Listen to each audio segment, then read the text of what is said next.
오늘은 길, 멈춤, 세례받은 제3의 길이란 주제로 함께 말씀을 나누도록 하겠습니다.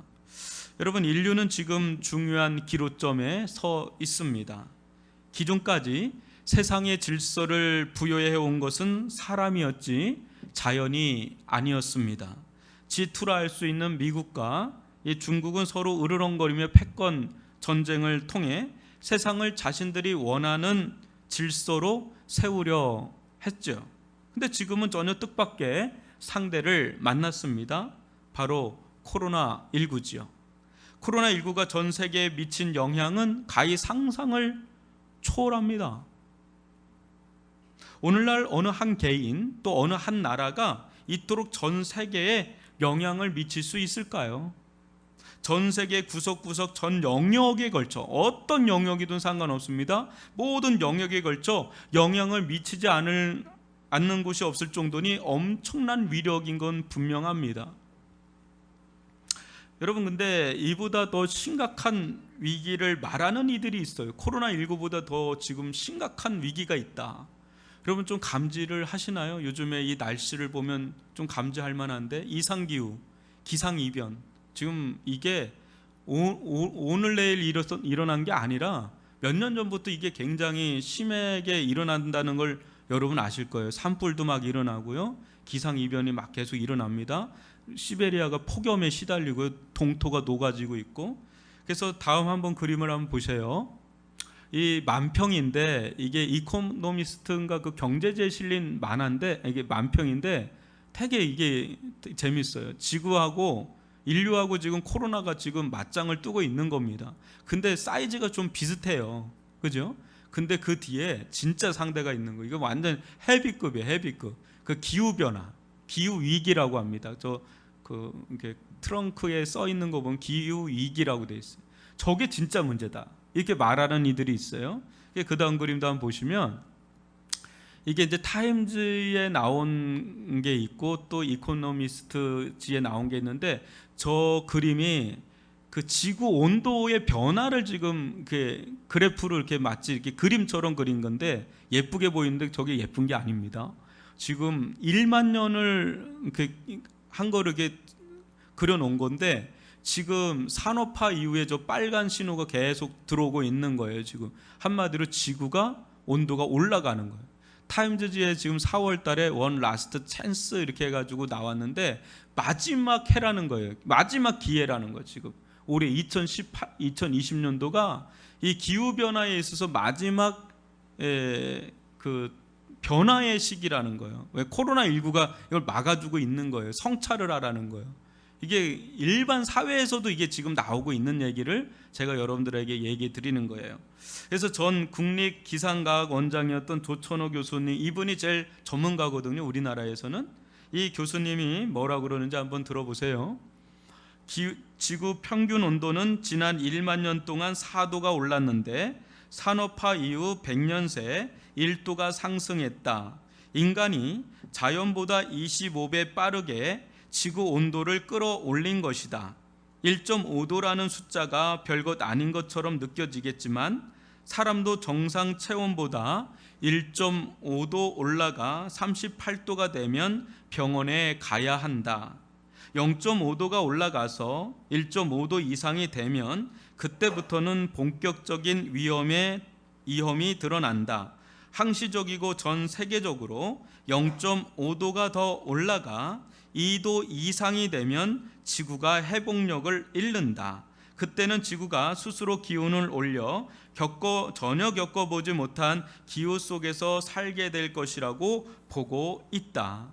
여러분, 아마 이런 얘기들을 요새 종종 듣게 될 겁니다.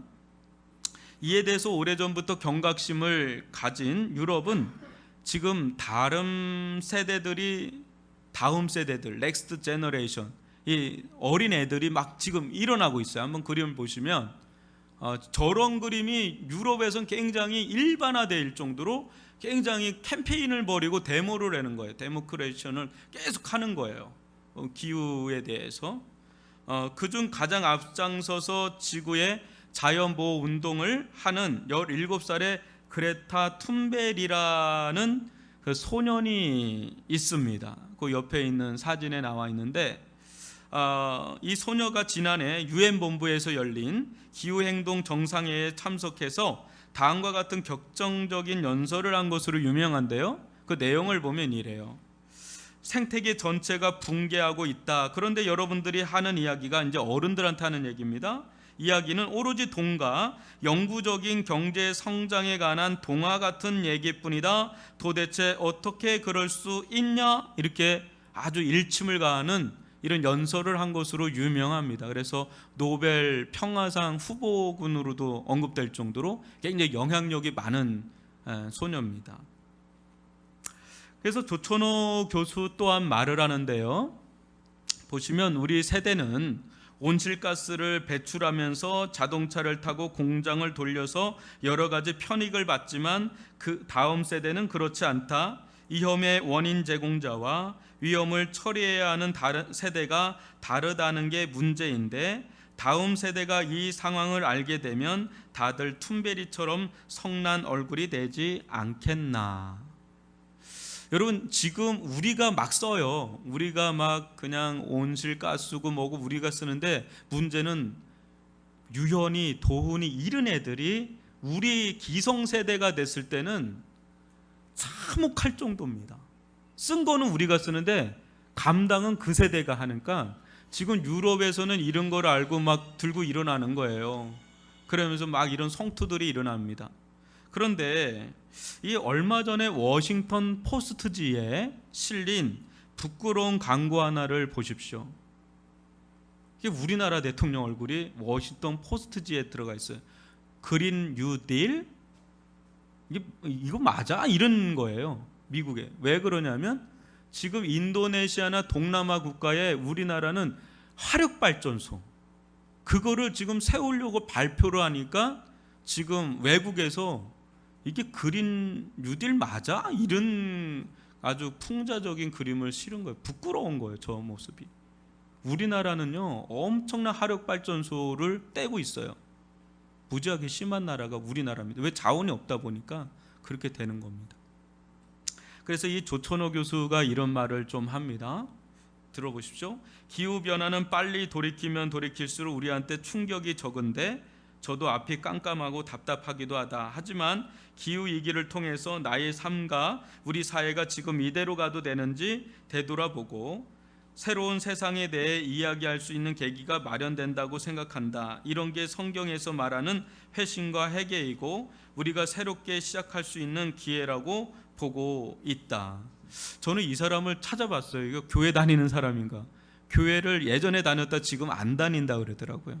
근데 이 사람이 이 자연에 대한 변화를 하지 않으면 이 사람 더 얘기를 하기는 정치 시스템의 변화, 경제 시스템의 변화가 없는 한 우리는 이 길로 갈 수밖에 없다. 그래서 그 길을 돌이키는 게 회심이고 회개다. 성경에서만 이렇게 이제 언급을 하는 겁니다.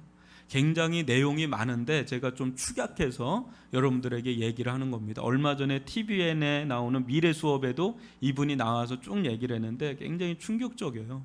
근데 우리는 뭐 그거에 대해서 그렇게 문제의식을 잘 못 갖죠. 코로나19와 세계 곳곳의 기상이변과 기후변화가 이젠 주기를 빨리하고 있는 시점에 인류는 지금까지 걸어온 길을 계속 갈 건가? 아님 불편하지만 전혀 다른 제2의 길을 갈 건가? 코로나19 속에서 인류는 잠시 멈추어서 있습니다. 저에게 이 상황이 앞으로 어떻게 될 것 같은가 질문해 오신다면 저는 인류는 회개치 않고 가던 길을 계속 갈 것이란 전망을 해봅니다. 이유는 인간의 내재된 무한한 욕망과 그것을 만족시키려는 듯 부추기는 이 세례받지 못한 이 자본주의 시스템, 또 일이 일어나기 전에는 스스로 깨우칠 수 없는 탐욕에 어두워진 이 무지, 이것의 이 삼각 종합 세트, 이것은 인류로 하여금 가던 길을 계속 추진해 갈 것이라는 암울한 전망을 해봅니다. 그러면서 인류 가운데는 종말의 시기로 아마 들어가지 않겠나라는 것을 저는 조심스럽게 그냥 예측을 해봅니다. 여러분들은 어떻게 생각하십니까? 지금 당장 일어날 일 아니니까 괜찮다. 몰라요. 무슨 일이 어떻게 일어날지. 뭐 코로나도 우리 2월 달에 뭐 1월 말에 뭐 일어날 거라 누가 예상을 했겠어요. 뭐가 일어날지는 지금은 뭐 nobody 뭐라 그래요? 아무도 몰라요, 지금은. 그러나 길이 전혀 없는 것은 아닙니다. 오늘 말씀에도 우리와 같이 이 암울한 상황에 노출된 위기의 길 위에 한 사람이 나옵니다. 이 사람에게 어느 순간 거룩한 멈춤이 일어납니다. 그 멈춤 속에 한 사람이 다가옵니다. 그때 그는 가던 길 위에 또 다른 길이 열림을 경험합니다. 이는 평범했던 길이 비상한 길로, 세상에 세례받은 길이 하늘에 세례받은 길로 변하는 역사입니다. 세상에서는 찾아볼 수 없고 볼 수 없는 길이 많습니다. 세상에 분명히 있긴 있으나 그걸 도저히 찾아볼 수 없고 볼 수 없는 길이 있다는 겁니다. 그 길은 주님 안에서 주어지는 제3의 길입니다. 오늘 말씀을 통하여 가던 길이 멈추어지고 새롭게 길이 열리는 은혜가 우리들 가운데 주어지기를 주님의 이름으로 축원합니다. 여러분 46절을 다 같이 읽어볼까요? 시작. 그들이 여리고에 이르렀더니 예수께서 제자들과 허다한 무리와 함께 여리고에서 나가실 때에 디메오의 아들인 맹인 거지 바디메오가 길가에 앉았다가. 여리고는 예루살렘으로 가는 길목 도시로서 9,000년 이상 된 오늘날에도 도시 기능이 살아있는 역사 깊은 도시입니다. 또한 여리고는 이스라엘의 3대 절기 중 하나인 유월절, 그 유월절을 예루살렘에서 보내려는 그 순례자들의 필수 관문입니다. 그러니까 여리고를 통해야 예루살렘으로 들어갈 수 있는 거예요. 지금 예수님과 그의 제자들, 또 어디선가 이 일행에 합류한 그 수많은 무리들, 이들은 곧 있을 그 유월절을 위해서 예루살렘으로 가는 그런 길입니다. 그때에 이 디메오의 아들, 이 맹인거지 바디메오가 그 길가에 앉아 있었습니다. 아마도 그곳은 예루살렘으로 올라가는 순례자들이 많았던 곳이라 구걸하기에는 아마 더할 나위 없이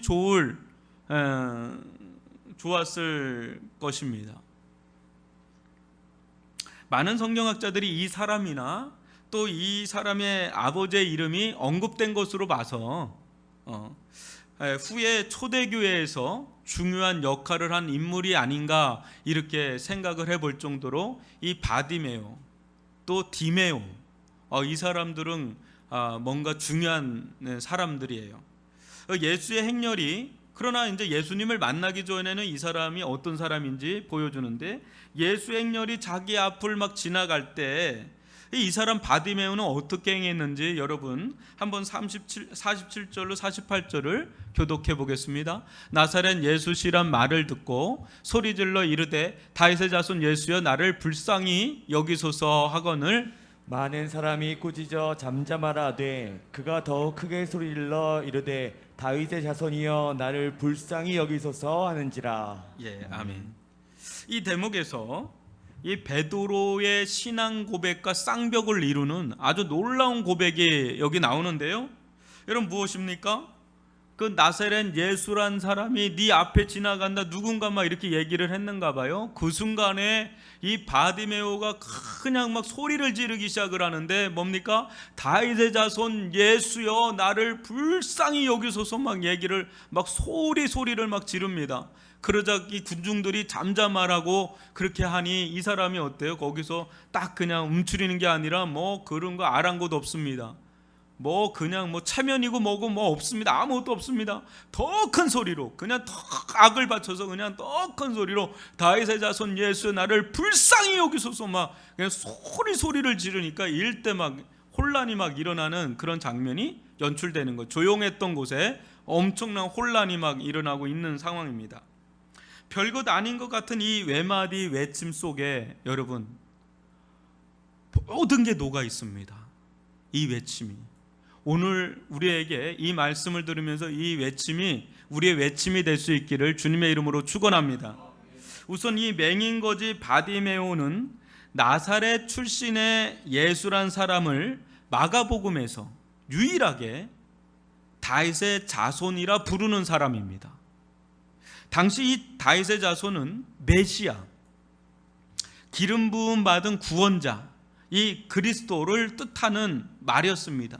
이 다윗의 자손이 올 거다라는 기대감이 계속해서 있었던 그때에 지금 이 바디메오는 예수라는 사람에게 이 호칭을 붙여서 지금 부르고 있는 겁니다. 제 아무리 기적과 이적을 보았어도 깨닫지 못하는 자들이 즐비한데 여러분 어때요? 눈으로 본 적도 없고 볼 수도 없는 이 바디메오라는 사람은 예수가 누구신지를 정확히 깨닫고 지금 부르짖고 있는 겁니다. 여러분 사무엘하 7장 12, 13절을 저와 여러분이 교독해 보겠습니다. 내 수완이 차서 내 조상들과 함께 누울 때에 내가 내 몸에서 날 내 씨를 내 뒤에 세워 그의 나라를 경고하게 하리라. 그는 내 이름을 위하여 집을 건축할 것이요 나는 그의 나라 왕위를 영원히 견고하게 하리라. 여러분 뭐예요? 다윗의 자손이 나올 건데 그의 나라 왕위를 어떻게 한다고요? 영원히 견고하게 하리라. 만약에 이 말씀이 이루어지려면 여러분 어떻습니까? 다윗의 자손을 통해서 다윗의 나라가 지금 예수님 시대뿐 아니라 영원해야 이 말씀이 이루어지는 것인데 여러분 다윗의 나라는 이미 예수님 시대 수백 년 전에 끝났어요. 헤롯 왕이 왕이었잖아요. 이게 이미 역사적으로 보면 그 대가 끊긴 지가 왕대가 끊긴 지가 오래됐단 말이에요. 그러면 이 말씀이 이루어진 게 아니네요. 그러니까 이 말씀 우리가 다시 다르게 봐야 되는 거죠. 뭡니까? 여기서 말하는 이 나라는 누구나 생각할 수 있는 일반적인 세상 나라가 아니다라는 거예요. 세상 나라는 끊임없는 흥망성쇠를 겪다가 역사 속에 사라지기도 하고 또 새로이 일어나기도 하고, 여러분 아까 제가 기후변화 얘기했지만 지금 태평양 국가 중에는 이제 사라질 나라들이 생긴다 그래요. 계속 수면이 올라가니까.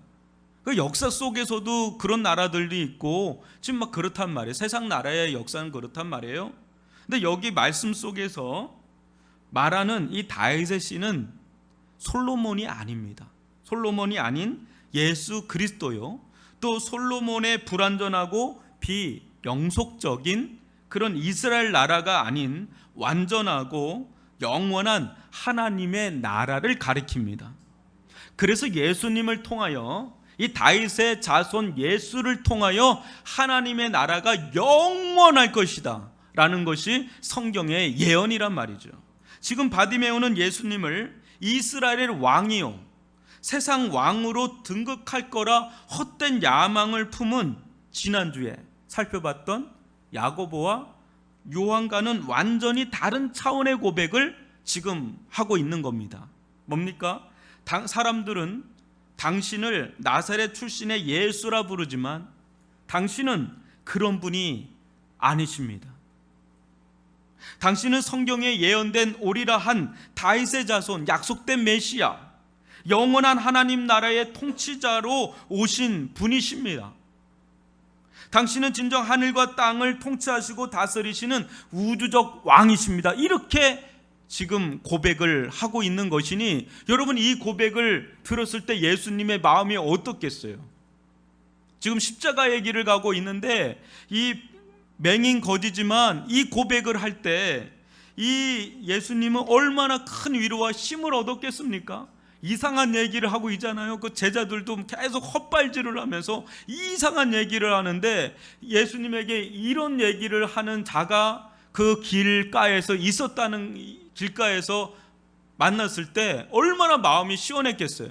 얼마나 마음이 답답했는데 아무리 알려주고 아무리 얘기를 해도 못 알아듣는 사람들이 그냥 천치 막 그냥 삐까리로 막 이렇게 있는데 이 맹인 거지 아무도 주목하지 않는 이 사람이 이 정답을 얘기를 하니까, 베드로 이상의 정답을 얘기를 하니까 예수님 마음이 얼마나 시원했겠어요. 얼마나 위로가 됐겠어요. 힘이 됐겠어요. 얼마나 또 자신을 진짜 알아보는 사람, 자기를 통해서 뭔가 콩고물 얻어먹으려고 하는 제자들마저도 그러는데 진정 알아보는 이가 있을 때 얼마나 기뻤겠어요. 이 바디메오라는 사람이 굉장히 중요한 역할을 하는 겁니다. 지금 예수님은 영적인 왕으로서 세상 통치자들과 주관자들과는 성질이 완전히 다른 분이십니다. 트럼프, 푸틴, 시진핑 이런 사람하고 완전히 다른 사람이에요. 예수님은. 믿으십니까?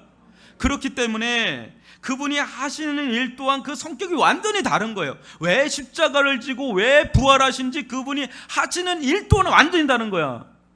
뭐 문재인이고 뭐고 다 이런 세상의 주관자들하고는 그 일의 성격 자체도 달라요. 성질 자체가 완전히 다른 거예요. 그래서 우리가 다른 거예요. 교회가 그래서 다른 거예요. 여러분, 두 번째로 바디메오는 어린아이 같은 이의 전형을 또한 보여줍니다. 우리는 앞서 어떠한 자가 하나님 나라에 들어가는지 하나님 나라에 들어가지 못하는지를 좀 살펴봤죠. 여러분, 마가복음 10장 15절 같이 읽어볼까요? 시작. 내가 진실로 너희에게 이르노니 누구든지 하나님의 나라를 어린아이와 같이 받들지 않는 자는 결단코 그곳에 들어가지 못하리라 하시고, 지금 이 맥을 지금 하고 있는데 여러분, 그렇죠? 또 마가복음 10장 23절 25절입니다. 교독해 보겠습니다. 예수께서 둘러보시고 제자들에게 이르시되 재물이 있는 자는 하나님의 나라에 들어가기가 심히 어렵도다 하시니, 제자들이 그 말씀에 놀라는지라. 예수께서 다시 대답하여 이르시되 얘들아, 하나님의 나라에 들어가기가 얼마나 어려운지 낙타가 바늘기로 나가는 것이 부자가 하나님의 나라에 들어가는 것보다 쉬우니라 하시니. 여러분 잘 아시는 본문을 제가 소개해 드렸습니다. 부자 청년 알죠? 부자 청년은 하나님의 나라에 들어가지 못하는 자들의 전형이에요. 어떤 자가 하나님의 나라에 들어가지 못하는 자를 아주 그냥 생생하게 보여주는 자가 부자 청년이라면, 이 맹인거지 바디메오는 그야말로 하나님의 나라에 들어간 어린아이 같은 자들의 전형이에요. 어떤 자가 어린아이 같은 자고 어떤 자가 하나님 나라에 들어가는지를 보여주는 자가 바로 맹인거지 바디메오란 말이에요. 어디에서 그것을 찾아볼 수 있을까요? 일단 그는 예수님이 누구신지를 정확하게 알고 있었다는 거 하나고, 그 다음에는 그런 예수님 앞에 자신의 실체를 적나라하게 드러냅니다. 자신의 어떤 실체인지를 그냥 적나라하게 드러내는데, 그때 그는 이런 고백을 하지 않을 수가 없는 거예요. 예수님을 마주하고 자신의 실체를 깨닫고 난 뒤에 그가 할 수 있었던 외마디 외침이 이거밖에 없는 거예요. 다윗의 자손 예수여, 나를 불쌍히 여기소서. 그는 알았던 겁니다. 자신은 육적인 면도 맹인거지였지만 영적인 면에 있어서도 자신은 맹인거지라는 사실을 말입니다. 그때 그가 할 수 있는 것이라고는 육체적으로나 영적으로나 완전히 파산된 상태, 절대적 결핍 상태에 놓여 있기 때문에 그가 할 수 있는 것이란 아무것도 없어요. 마치 어린아이가 부모에게 매달려 사는 길 외에는 그 생존을 보장할 수 없는 것처럼 그는 자기에게 아무것도 없어요. 그냥 그가 할 수 있는 것이라고는 마치 어린아이가 부모에게 애써 치듯이 예수님을 붙잡는 것밖에는 없는 거, 결사적으로 붙잡는 것 외에는 아무것도 할 게 없는 거예요. 다윗의 자손 예수요, 나를 불쌍히 여기소서. 당신이 나를 불쌍히 여겨주시지 않으면 전 소망 없습니다. 전 여기서 죽습니다. 그러니 뭐 누가 눈에 들어오는 게 없는 거예요. 워낙 눈도 가려져 있지만 눈 안 들어오는 겁니다. 완전 파산된 상태요, 숨만 넘어가면 지옥의 벼랑 끝으로 떨어질 인류에게 그 상태에 있는 사람은 무슨 그런 상황에서 무슨 화려한 미사 여구가 필요하겠습니까? 이런 자가 할 수 있는 고백이라곤 영혼의 밑바닥에서 긁으면서 올라오는 처연하고 처절한 그런 고백이 아니고 무엇이겠습니까? 다윗의 자손 예수의 나를 불쌍히 여겨달라는 것, 그거 외에 없어요. 영어 밑바닥에서 올라오는 고백이에요. 그냥 뭐 다 없어요. 그냥 다 벌거벗겨진 상태에서 그냥 그 밑바닥에서 그냥 긁어 올라오는 소리예요. 세 번째로 이 기도는 믿음의 기도입니다. 이 사람 바디메오는 믿음의 대상이신 예수님을 정확히 알고 있었을 뿐 아니라 그분의 능력에 대해서도 굳게 확신하였습니다. 여러분 한번 보세요. 다만 그에겐 다른 무엇보다 주님의 의지가 중요했을 뿐입니다. 다른 사람은 어떻게 보는지 몰라도 자신은 이 예수가 정확히 하나님의 아들이요 다윗의 후손임을 알았습니다. 아울러 그와 같은 분이 자신의 이 불쌍한 이 상태, 즉 절대적 결핍 상태, 육적으로는 맹인 거지요, 영적으로는 죄와 사단의 세력에 사로잡혀 죽을 수밖에 없는 자신을 구원해줄 전능자임을 그는 알았습니다. 근데 문제는 그 예수가 나를 살려줄 것인지, 그 예수가 나를 고쳐줄 것인지 아닌지 예수님의 의지가 더 중요할 뿐입니다. 예수님의 능력은 초도 의심하지 않았습니다. 예수님은 나를 구원하실 수 있는 분이시오, 나를 고쳐줄 수 있는 분이라는 믿음이 있었지만 그분의 의지가 그에게는 걸려 있는 거예요. 다윗의 자손 예수, 나를, 그래서 그는 그 고백밖에 할 수 없는 거예요. 다윗의 자손 예수, 당신 나를 불쌍히 여겨달라고. 이 고백밖에 할 수가 없는 거예요. 그분이 불쌍히 여기면 되는 거고 아니면 안 되는 거니까. 사냐 죽느냐, 영원한 생과 사가 갈려지는 이 지점에서 그가 뭘 이렇게 뭐 이렇게 주저하고 뭐 사람들 눈치 보고 아우 이거 예의 차려야 되는 그런 거 없어요. 그냥 이 상황에서는 그냥 결사적인 거밖에 없어요. 그냥 천하게 그냥 매달리는 거밖에 없단 말이죠. 사랑하는 성도 여러분, 만약 우리가 나의 영적 실체를 안다면 여리고의 맹인거지 바디메오처럼 하지 못할 것이 무엇입니까? 내가 지금 까딱하면 영원한 파멸로 들어가기 직전인데 맹인거지 바디메오처럼 염치불구하고 부끄러움 다 뒤로 한 채 하지 못할 것이 무엇이겠습니까? 그러나 우리에겐 너무나 많은 것들이 덕지덕지 붙어 있어서 지금 이 사람, 이 바디메오처럼 예수님께 나가지 못하는 것은 아닌가 싶습니다. 너무 점잖아요. 너무너무 점잖게 신앙생활 하는 거예요. 나이스하게 신앙생활 하는 거예요.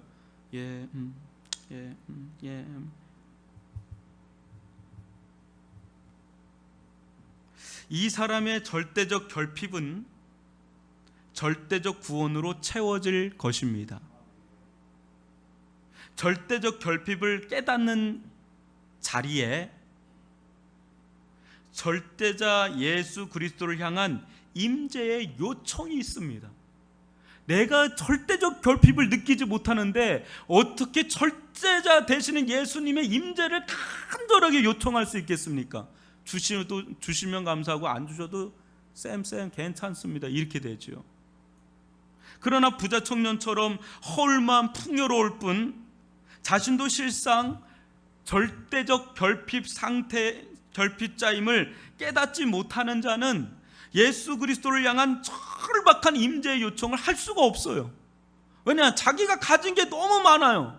속은 완전히 절대적 결핍 상태에 있는데 가진 게 너무 많으니 이런 요청을 하지를 못하는 겁니다. 부자 청년은 결정적인 자리에서 근심하며 떠났지만 이 사람 바디메오는 성경에 그 이름이 영원히 기록될 정도로 기쁨과 한이 속에 예수를 따르는 그룹으로 춤추면서 들어가는 것을 우리가 봅니다. 여러분, 어느 길을 택하겠습니까? 부자 청년의 길을 택하겠습니까? 맹인 거지 바디메오의 길을 택하겠습니까? 여러분들은 대부분 제3의 길을 택합니다. 부자 청년의 외형과 바디메오 내면. 바디메오의 길을 가는 사람이 구원의 길로 들어가는 길이에요. 알리스터 맥그라스라는 신학자에 따르면 종교개혁자 마르틴 루터는 죽기 직전에 우리는 거지들입니다. 이것은 진실입니다. 라고 고백을 하고 소천했다고 합니다. 마르틴 루터는 일평생 하나님의 은혜에 굶주린 영적 거지임을 늘 자각하며 살았던 거예요. 나는 영적 거지구나. 나는 주님의 은혜 아니면 살 수가 없는 자구나. 주여 저를 불쌍히 여기소서. 이런 마음으로 일평생을 산 사람이에요. 그래서 마르틴 루터처럼 그렇게 은혜를 많이 경험한 사람이 없을 정도로, 만약 우리의 삶 속에 시간이 지나면 지날수록 이 바디메오의 고백이 커져간다면 그는 영적인 부자입니다. 영적인 대부호예요.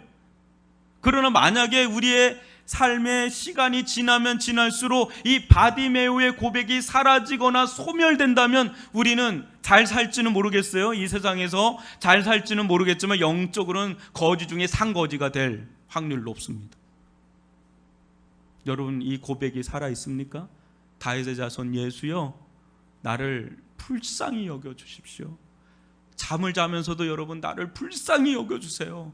기도 화려한 기도가 아니에요. 그냥 매 순간 주여 저를 불쌍히 여겨주십시오. 저 못 살겠습니다. 저 이렇게 못 살겠습니다. 은혜를 베풀어 주십시오. 저 못 삽니다. 이 고백이 여러분들 가운데 계속해서 채워지는 길을 간다면 그 사람은 복된 사람이에요. 그러나 부자 청년의 길을 가면서 이 고백이 점점 작아진다. 그건 잘된 형통이 아니에요. 그게. 이 부르짖음을 듣고 예수님이 어떤 반응을 하는지 여러분 49절로 52절 보십시오. 한번 교독해 보겠습니다. 예수께서 머물러 서서 그를 부르라 하시니 그들이 그 맹인을 부르며 이르되 안심하고 일어나라. 그가 너를 부르신다 하며 맹인이 겉옷을 내버리고 뛰어 일어나 예수께 나아오거늘 예수께서 말씀하여 이르시되 내게 무엇을 하여 주기를 원하느냐. 맹인이 이르되 선생님이여 보기를 원하나이다. 예수께서 이르시되 가라 내 믿음이 너를 구원하였느니라 하시니 그가 곧 보게 되어 예수를 길에서 따르니라. 여러분, 사람들은 이 바디메오의 그 부르짖음을 막 질책하고 잠잠하라고 하는데 그게 예수님의 귓가에 들렸을 때 상달된 거예요. 그때 예수님의 발걸음이 멈춥니다. 근데 이 길은 멈출 수 없는 길인 거 아시죠? 왜요? 이 길은 십자가의 길입니다. 십자가의 이 길은 멈춰서도 멈출 수도 없는 길입니다. 그런데 이 순간 멈춥니다. 잠시 멈춥니다. 여러분, 이 순간을 잘 보십시오. 예수님의 길과 바디메오의 길이 한순간 멈춤 속에 마주합니다. 분명 동일한 길 위에 있다지만 어떻습니까?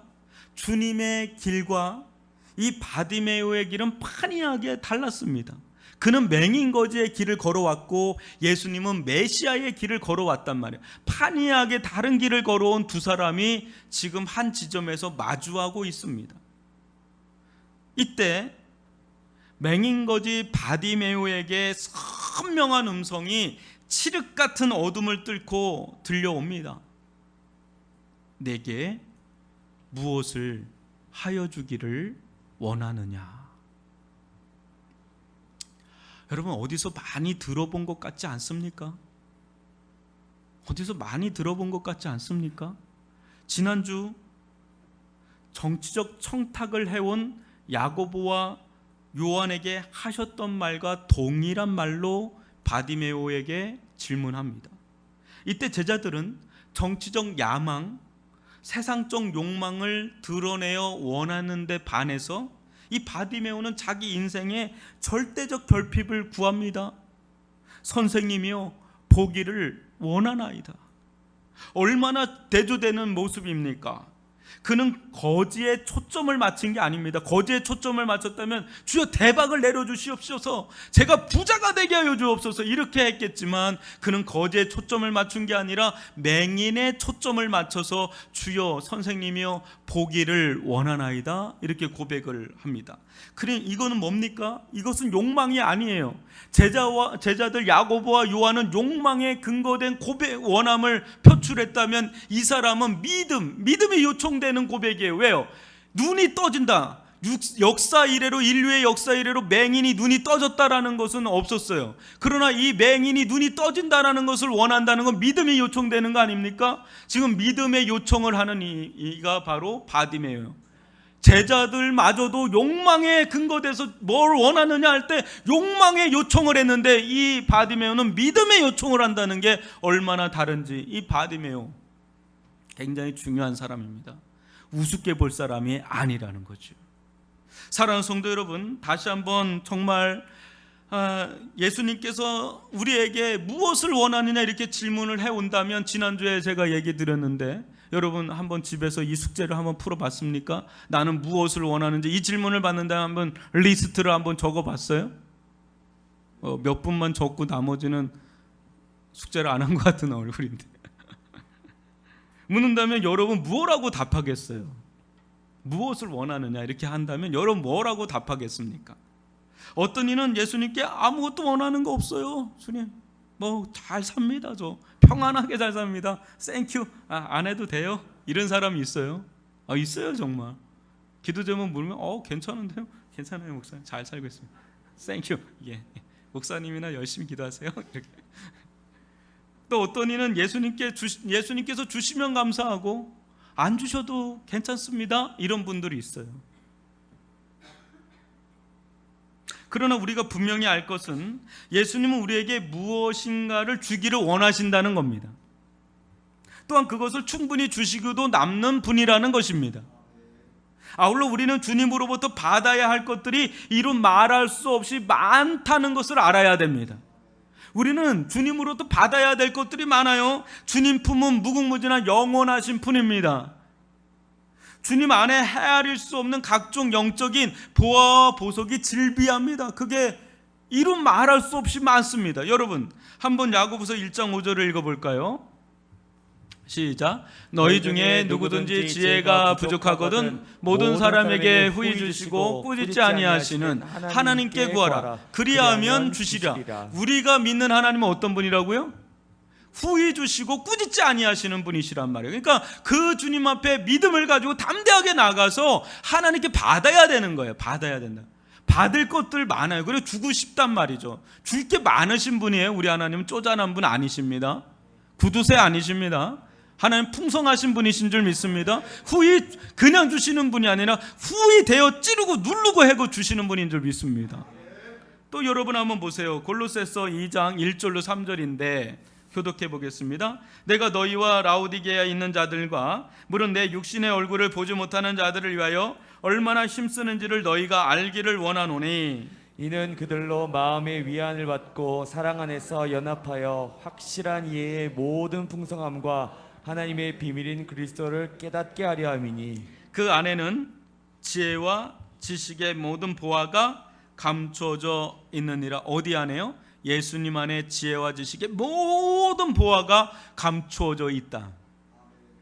세상 정욕으로 쓸 거 아니면 주님을 향해 마르지 않는 샘처럼 우리는 예수님께 원하고 원해야 합니다. 그건 제가 아닙니다. 예수님께 원하고 원하는 건 제가 아니라 오히려 해야 될 겁니다. 그런 측면에서 보자면 영적으로 이루 말할 수 없는 풍성함을 누리고 산 인물이 마르틴 루터가 아닌가 싶어요. 왜? 평생 영적 거지라고 하면서 계속해서 이것을 원하고 얻고 했으니까 말이죠. 그래서 그 독일에 가면 마르틴 루터의 서재를 보면 한 인간이 쓴 책이 이렇게 많을 수가 없을 정도로 어마무시하게 쏟아냈어요.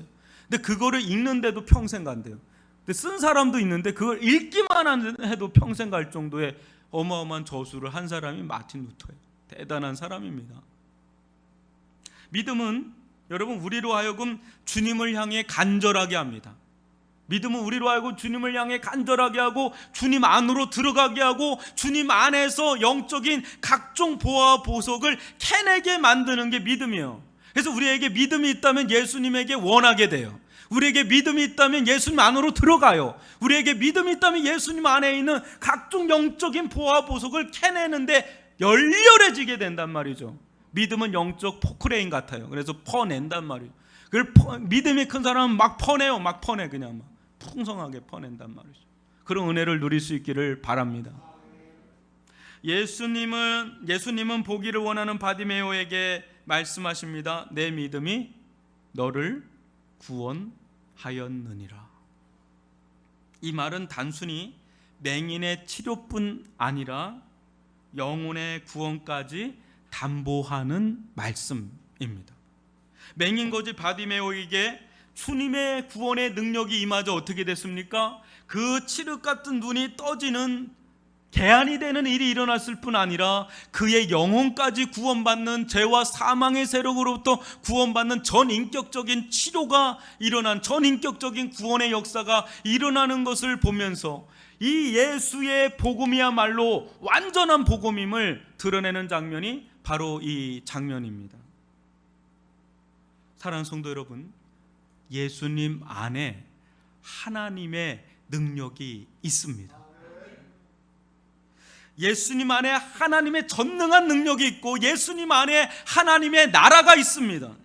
예수님 안에, 예수님이 들어가는 곳에 하나님의 능력과 권세, 풍요로움까지 따라 들어가는 줄 믿습니다. 예수님이 들어가는 곳에 하나님의 나라가 들어가고 하나님의 생명이 들어가고 그 인생을 변화시키게 되는 전능하신 능력이 있는 줄 믿습니다.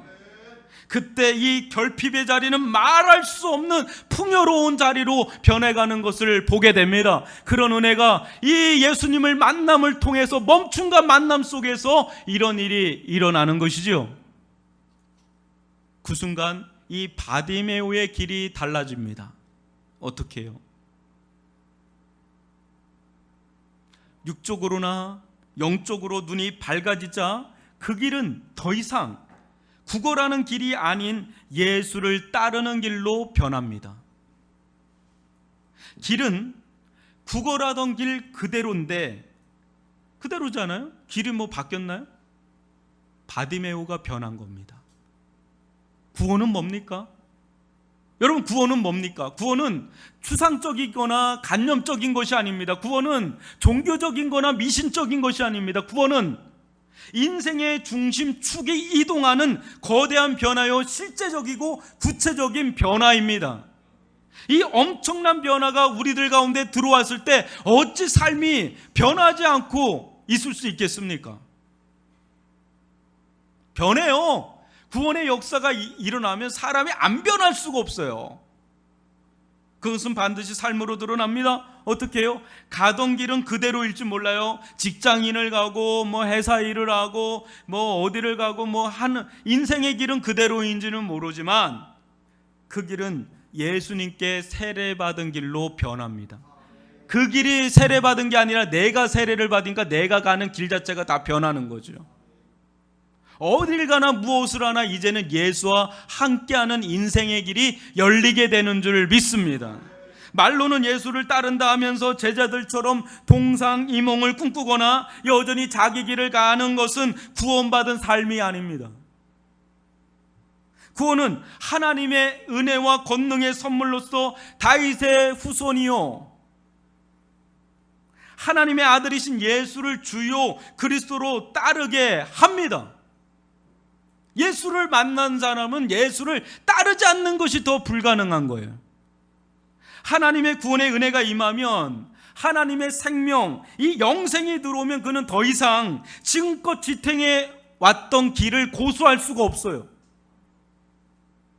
하나님이 아닌 세상에 세례받은 이 부, 힘, 관계, 이것이 나를 지탱해 주던 이 세상적 길이라고 생각했는데 이것을 더 이상 고수할 수가 없어요. 왜요? 나를 지탱해 오던 이런 것들이 나를 구원해 줄 수 없다는 것을 알기 때문에, 깨닫기 때문에, 오직 나를 구원할 수 있는 분은 오직 예수 그리스도임을 깨닫기 때문에 바뀌기 시작하는 겁니다. 어떻게 해요? 부, 권세, 힘, 관계, 인맥, 이런 것들을 부정 처리하는 게 아니라 이것이 예수님께 세례를 받음으로 새롭게 내 안에서 내 인생의 길에서 작용하게 된다는 거죠. 뭐가 주가 돼요? 예수가 나를 지탱해주는 인생의 기둥이 되고 나머지 이런 것들은 거기에 쓰임받는 것들로 새롭게 탈바꿈이 되고 세례받게 돼서 제자리를 찾게 되는 그런 일련의 일들이 일어나는 것이 구원의 역사 속에 나타나는 것인 줄 믿습니다. 아주 분명해지는 거지요. 사랑하는 성도 여러분, 초반에 말씀드렸다시피 지금의 현생 인류는 오던 길을 멈추고 새로운 길을 가야 할 때입니다. 길, 또 멈춤, 또 다른 길을 모색할 때 우리는 앞으로 가야 할 길은 어디일까요? 우리가 가야 할 길은 과연 어디일까요? 여러분들이 가야 할 길은 어디일까요? 저는 강장, 최인훈의 강장이라는 소설 참 좋아했거든요. 강장 한복판에 나는 어디로 가야 되나? 여러분, 만약에 아까 기후위기에 대해서도 얘기한 코로나를 극복하고 기후위기까지 극복하면 다 된 건가요? 다 된 거라고 보십니까? 인류가 위기는 다 끝난 거라고 보십니까? 영적 위기는 어떻게 하려고요? 진짜 위기는 영적 위기인데 그것도 어떻게 하시려고요? 우리는 어느 시점에서 가던 길을 멈추고 서야 돼요. 무조건 가는 게 능사가 아닙니다. 가던 길을 어느 순간에는 멈추고 서야 됩니다. 우리가 못 서니까 코로나를 통해서라도 서게 하고 생각하게 하는 거예요. 너희들이 여태까지 왔던 길이 뭔지를 성찰하고 어디로 가야 될 때 다시 정하라. 지금 이렇게 자연은 사인을 주고 있는데 지금도 그 가지 못하는 길을 그냥 가려고 애를 쓰고 있는 인류는 그 길 갈 거예요, 다시. 근데 우리는 그걸 넘어서서 그 제2의 길을 넘어서서 제3의 길을 생각하는 자잖아요. 우리는 어느 길로 가야 될까요? 우리는 그 선자리에서 주님과 마주 서야 됩니다. 언젠가 우리는 주님과 마주해야 될 날이 오는데 그때는 늦은 거예요. 지금 이 순간, 여러분 말씀을 듣는 이 순간 여러분은 주님 앞에 마주 서야 돼요. 그 앞에서 우리가 걸어온 길의 실체를 봐야 되고 내 영혼의 실체를 봐야 돼요. 그때 그 예수님을 볼 때 우리는 마치 세상의 그 광장의 한복판에서 어디로 가야 되는지 선명한 길이 이제 보이는 거예요. 아주 잣대가 되고 기준이 되고 표준이 되는 아주 선명한 길이 보이는데 바로 예수 그리스도이신 줄 믿습니다. 예수를 만난 자의 길은 이제 그냥 길이 아닙니다. 동일한 길을 가는 것 같아도 그 길은 예수께 세례받은 거룩한 길이 되는 줄 믿습니다. 성령의 세례받은 거룩한 길이 되는 줄 믿습니다. 그때 그 길은 전혀 다른 차원의 문이 열리고 길이 열리게 돼요. 왜요? 어떻게 돼요? 우리가 부를 추구하거나 우리가 관계를 추구하거나 우리가 힘을 추구하는 그 가운데 그전에는 우리만 있었어요. 세상만 있었는데 이제 예수께 세례받은 그 길을 갈 때 그 부 한가운데 권세 한가운데 우리의 인맥과 관계 한가운데 이제 예수가 들어와 계시는 거예요. 예수가 함께 동행하시는 거예요. 예수가 우리를 이끌어가는 거예요. 그때 그 길은 새롭게 세례받은 길로 우리에게 다가오는 줄 믿습니다. 저는 우리 한 사람 한 사람이 이 시대에 홀로 걸어가는 것이 아니요, 외롭잖아요. 외롭지 않으세요? 홀로 걸어가는 것보다 힘든 게 없어요. 홀로 걸어가는 게 인생 아닙니다. 세상에 세례받은 그것도 아니에요. 세상의 수많은 메시지, 세상의 정신 꽉 차가지고 그 길 가는 그것도 아니에요. 우리가 가야 될 길은 절대적 결핍과 어둠의 길이 아닌 우리 인생의 길 위에 또 다른 예수와 성령의 세례받은 길이 있다는 걸 믿으셔야 돼요. 그냥 누구에게나 열려있는 길이 모든 길에 다하다 아니에요. 제3의 길이 있어요. 예수와 성령의 세례받은 길이 있음을 아셔야 되고 아울러서 하나님의 능력과 권세, 흘러넘침과 완전한 생명이 열려있는 그 길이 있음을 알고 믿고 그 길을 갈 수 있기를 주님의 이름으로 축원합니다. 그래서 이 시대에 제2의 제3의 이 바디메오 같은 자들의 거룩한 무리들이 일어날 수 있기를 바랍니다. 그들의 무리, 교회죠. 이 교회가 일어날 때 세상은 제3의 길을 보게 되는 거예요. 그것이 세상의 소망이요, 구원이요, 생명의 길이 되는 줄 믿습니다. 여러분, 우리들 가운데 멈추라고 할 때는 멈추기를 바라고, 멈출 때 홀로 멈추는 게 아니라 예수와 함께 멈추기를 바라고, 그분의 음성을 듣기를 원하고 그분 속으로 들어가서 그분 속에 나 있는 새로운 생명의 길, 은혜의 길, 능력의 길, 하나님의 나라의 길을 걸어가는 저와 여러분이 되기를 주님의 이름으로 축원합니다. 기도하겠습니다. 사랑의 하나님.